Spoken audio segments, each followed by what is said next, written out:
ಆಕೆ 20 ವರ್ಷದ ಯುವತಿ ಡಿಗ್ರಿ ಫೈನಲ್ ಇಯರ್ ಓದ್ತಾ ಇದ್ಲು. ನಿನ್ನೆ ಗೊರಗುಂಟೆಪಾಳ್ಯದಲ್ಲಿ ಕಾಲೇಜನ್ನ ಮುಗಿಸಿ ಸೀದಾ ಬಂದಿದ್ದು ಸ್ಯಾಂಕಿ ಕೆರೆಗೆ.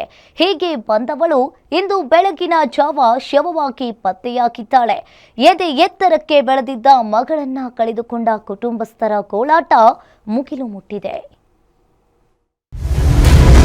ಪ್ರಿಯಕರನಿಗೆ ಮೆಸೇಜ್ ಮಾಡಿ ಕಾಲೇಜ್ ವಿದ್ಯಾರ್ಥಿನಿ ಸೂಸೈಡ್. ಸದಾಶಿವನಗರದ ಸ್ಯಾಂಕಿ ಕೆರೆಯಲ್ಲಿ ತೇಲಿತು ಯುವತಿಯ ಶವ.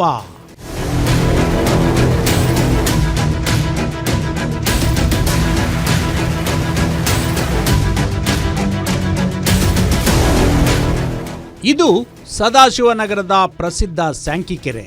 ಪ್ರತಿದಿನ ಬೆಳಿಗ್ಗೆ ಮತ್ತು ಸಂಜೆ ಇಲ್ಲಿ ಸಾವಿರಾರು ಜನ ವಾಯುವಿಹಾರಕ್ಕೆ ಅಂತ ಬರ್ತಾರೆ. ಆದರೆ ಇಂದು ಬೆಳಿಗ್ಗೆ ವಾಕಿಂಗ್ ಬಂದವರಿಗೆ ಆಘಾತ ಕಾದಿತ್ತು. ಕೆರೆಯ ಬಳಿ ಪೊಲೀಸರ ದಂಡೆ ನೆರೆದಿತ್ತು. ಸೈಂಟಿಫಿಕ್ ಆಫೀಸರ್ ತಪಾಸಣೆ ನಡೆಸುತ್ತಿದ್ದರೂ ಇವರ ನಡುವೆ ಅಲ್ಲೊಬ್ಬ ವ್ಯಕ್ತಿ ಗೋಳಾಟ ಮಾತ್ರ ನೆರೆದಿದ್ದವರ ಕರಳು ಹಿಂಡುವಂತಿತ್ತು. ಇದಕ್ಕೆಲ್ಲ ಕಾರಣವಾಗಿದ್ದು ಕೆರೆಯಲ್ಲಿ ತೇಲಿ ಬಂದ ಆ ಯುವತಿಯ ಶವ. ಈ ಫೋಟೋದಲ್ಲಿ ಕಾಣ್ತಿರೋ ಯುವತಿಯ ಹೆಸರು ತೇಜಸ್ವಿನಿ. ಜಾಲಹಳ್ಳಿಯಲ್ಲಿರುವ ಸಂತ್ ಕ್ಲಾರಿಟಿ ಕಾಲೇಜ್ನಲ್ಲಿ ಅಂತಿಮ ವರ್ಷದ ಡಿಗ್ರಿ ಓದ್ತಾ ಇದ್ಲು. ಎಂದಿನಂತೆ ಕಾಲೇಜ್ಗೆ ಹೋಗಿದ್ದವಳು ಮಧ್ಯಾಹ್ನ 12:30 ಸುಮಾರಿಗೆ ಅಲ್ಲಿಂದ ಹೊರಟಿದ್ದಾಳೆ. ನೇರವಾಗಿ ಸದಾಶಿವನಗರದ ಸ್ಯಾಂಕಿ ಕೆರೆಗೆ ಬಂದವಳು ಸಂಜೆ ವೇಳೆಗೆ ನೀರಿಗೆ ಹಾರಿ ಆತ್ಮಹತ್ಯೆ ಮಾಡಿಕೊಂಡಿದ್ದಾಳೆ. ಇಂದು ಬೆಳಗಿನ ಜಾವ ಆಕೆಯ ಮೃತದೇಹ ಪತ್ತೆಯಾಗಿದೆ. ಮಗಳ ಸ್ಥಿತಿ ಕಂಡು ಎತ್ತವರ ಆಕ್ರಂದನ ಮುಗಿಲು ಮುಟ್ಟಿತ್ತು. 550 ಆರ್ 560 ನಾವು 6 o'clock ಇನ್ ಬಿಟ್ವೀನ್ ಅದು ನೋಡಿದೀವಿ ನಾವು ಹುಡುಗಿನ. ಅದಾದ್ಮೇಲೆ ವಿಡಿಯೋ ಆಚೆ ಹೋಗಿರೋದು ನಮಗೆ ವಿಡಿಯೋ ಸಿಕ್ಕಲೇ ಇಲ್ಲ. ಇದೆ ನನಗೆ ಅದು ಪೂರ್ತಿ ಕಂಪ್ಲೀಟ್ ಡೀಟೇಲ್ ಗೊತ್ತಿಲ್ಲ. ನಾವು ಬಿಸ್ನೆಸ್ ಪಾರ್ಟ್ನರ್ ಮೇನ್.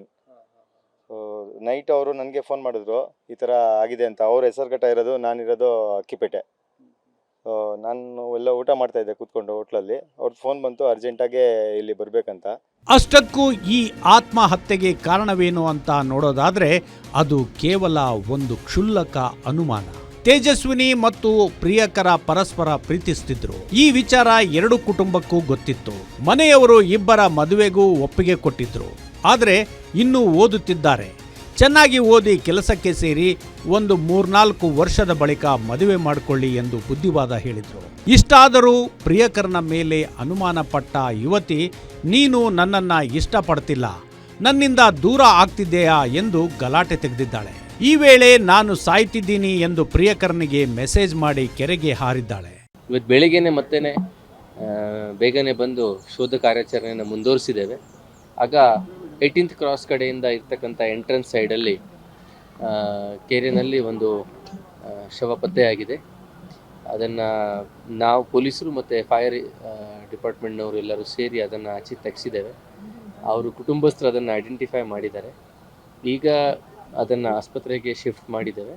ಅವರು ಕುಟುಂಬಸ್ಥರು ಕೊಟ್ಟಿರ್ತಕ್ಕಂಥ ದೂರಿನನ್ವಯ ತನಿಖೆ ಈಗ ಮುಂದುವರೆದಿದೆ.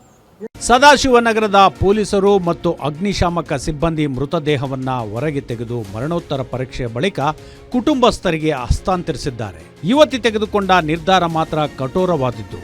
ಸ್ವಲ್ಪ ಯೋಚನೆ ಮಾಡಿದ್ರೆ ಇಷ್ಟಪಟ್ಟವನ ಜೊತೆ ಸುಂದರ ಬದುಕು ನಡೆಸಬಹುದಿತ್ತು. ಆಕೆ ದುಡುಕಿನ ನಿರ್ಧಾರ ಇಡೀ ಕುಟುಂಬವನ್ನೇ ಸದಾ ಕಾಲದ ದುಃಖಕ್ಕೆ ದೂಡಿದೆ. Ajay Kumar, crime bureau, guarantee news, Bengaluru.